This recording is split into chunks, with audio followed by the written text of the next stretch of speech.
Hello and welcome to Daily Red, your lunchtime catch up on all things Liverpool FC, and your daily reminder that the Reds are top of the league and 2 wins away from a Premier League title. A second Premier League title, a 20th English League title, a top flight, obviously. We've won a few second divisions as well. But 20th top flight title, which will tie the record currently held by the team who sit, I believe, 14th in the Premier League, Manchester United. And if you were a betting person, which I'm sure some of you are, and you were to bet on who's likely to get number 21 first, doesn't look like United will get all that close anytime soon. I mean, they haven't gotten at all close to a Premier League title since Ferguson retired. And I saw the quote the other day, which I remember him saying it, Ryan Giggs in 2011, saying that Manchester United will not fall off the way Liverpool did, that Alex Ferguson had ensured that the culture at United and the system at United would exist long after he did, and that they were set up for success long after Ferguson was gone. And since he left, I believe they finished second twice, never within 10 points of the team who won the league. They've missed the top four more times than that. They're going to finish in the bottom half this season. They have won some cups, so, credit to them. They've won, 2 FA Cups, 2 League Cups, and a Europa League, and there is still an outside chance they win the Europa League this season as well. But this is very much us stumbling in the dark after Kenny left the first time and what we went through then. You look at what United have done. It's 12 years in May since Ferguson left.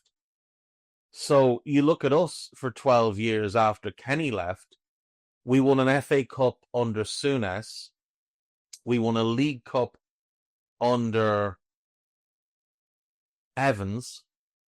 We won the Cup treble under Houllier. And then we won the League Cup again under Houllier. So 3 League Cups, an FA Cup, a UEFA Cup, which is obviously the Europa League. Assuming United don't win the Europa League this season, we will actually have had more success than them in the 12 years after our period of dominance kind of ended, which is quite a remarkable thing. I'm taking it from 91 on.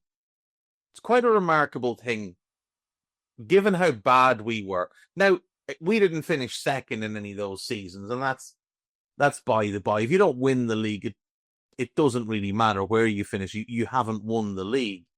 I get people make the argument for Champions League, but you have to remember, for much of the 90s, it was 1 or then 2 teams getting into that Champions League tournament. Had it been a top 4 getting in, well, Roy Evans would have had us in the Champions League multiple times. Jed obviously did get us in multiple times. I don't see how any United fan is not looking at this era and then looking at us and thinking, okay, it took them 30 years to win a league title after their last one. It could easily take us the same. Like, they're so far away. It's hilarious. And the funniest part of that Giggs quote was the way he talked up what Ferguson was leaving behind. And this has become really prevalent for us in this season. Ferguson left behind a team that admittedly had won the title, but they won it through his sheer force of personality, his sheer will and determination to win, and his brilliance. Alex Ferguson, that title, that 12-13 title, is probably the one title in Premier League history where the single most important factor was the manager,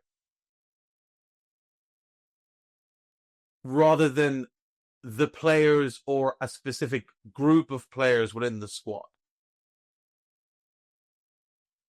You look at the early United teams and the incredible players they had, it was the players. The Kenny Dalglish Blackburn team, it was the players. Wenger's Arsenal, it was the players. The manager is obviously a huge part of it, but the players are the ones winning those titles. Same thing through the 2000s.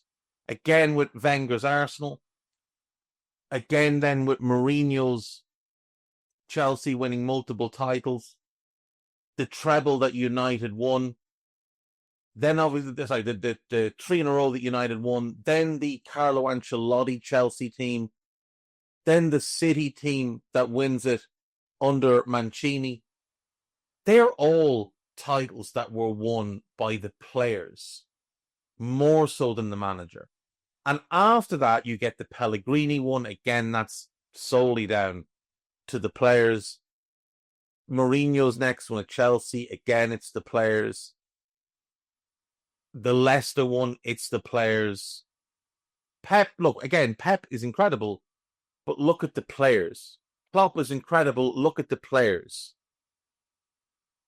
And it's been Pep ever since until this year with Arne. And again, it's Mo and it's Virgil. Like, it's those two specifically, but it is the players. That 12-13 title, though, it's impossible to look at any player and say you were more important to that title than Alex Ferguson. You could make a really strong argument that you could swap out any of the players in that squad for a good replacement and United still win the league because of Ferguson. But that squad was right at the end of what it was going to be able to offer. There was nothing left in that squad. That was the dead cat bounce. We had one of them. Our last league title in 90 under Kenny. That was a dead cat bounce team as well. Kenny willed us to that title. Kenny was the primary reason we won that title. There was great players in that team, but it was Kenny. And his brilliance and his desire to win. And Ferguson did the same thing. But you look at what happened after he left. This enormous power vacuum is opened up because Ferguson controlled everything. Every single aspect of that club was run by Alex Ferguson, nobody else. David Gill, obviously, was the CEO or whatever his title was, and he was really good at what he did. He ran the business side of Manchester United, and Ferguson ran the football side. Now, both of them left at the same time, so it did cause significant imbalance on both sides, but the business side of United didn't crumble. The business side of United continued to thrive. For many years after Ferguson left, the football side collapsed because the entire thing was one massive pillar and everything else lent in on it. And what happens if you lift that pillar out of the way? Everything falls on top of each other. United didn't have a sporting director. The chief scout had been his brother. They had a very, very small analytics department because Ferguson didn't really believe in it.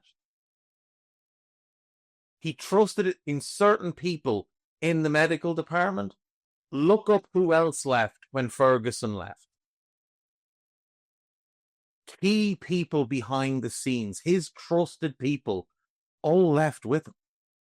Many of them went to work for other clubs. Some of them went to work in different fields. Others went to work in different sports. excuse me, some of them retired, but so many of the key contributors that Ferguson actually trusted, that he listened to, his wise men, they left as well.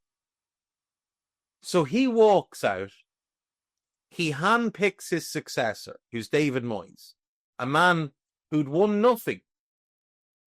You know, he'd done well with Everton, but he'd won nothing. He didn't know how to win. He didn't know what it was to manage a club where the expectation in pre-season is that you win the league. The expectation at Everton was, let's finish in the top half. In certain seasons, it had been, let's not get relegated. Moyes was handpicked by Ferguson because Ferguson knew he'd fail. Ferguson left behind an organization with no decision makers, with nobody ready to step in and fill the breach. And he left behind a squad that needed a complete teardown and rebuild. And you compare that to the nonsense we heard through last season after Jurgen announced he was leaving, that Liverpool were going to crumble and fall away. And look at what Klopp left behind. Now, he certainly left behind a medical department and other areas, including the recruitment team, that needed to be regenerated. And we know that a lot of his key lieutenants also left. But Liverpool were really smart in that they appointed Michael Edwards before Klopp resigned. And Edwards set to work at putting all of those things in place so that when Klopp left, there wasn't this massive power vacuum. Jurgen also didn't obviously handpick his successor, but he did hand over an academy that was streets above what he had inherited.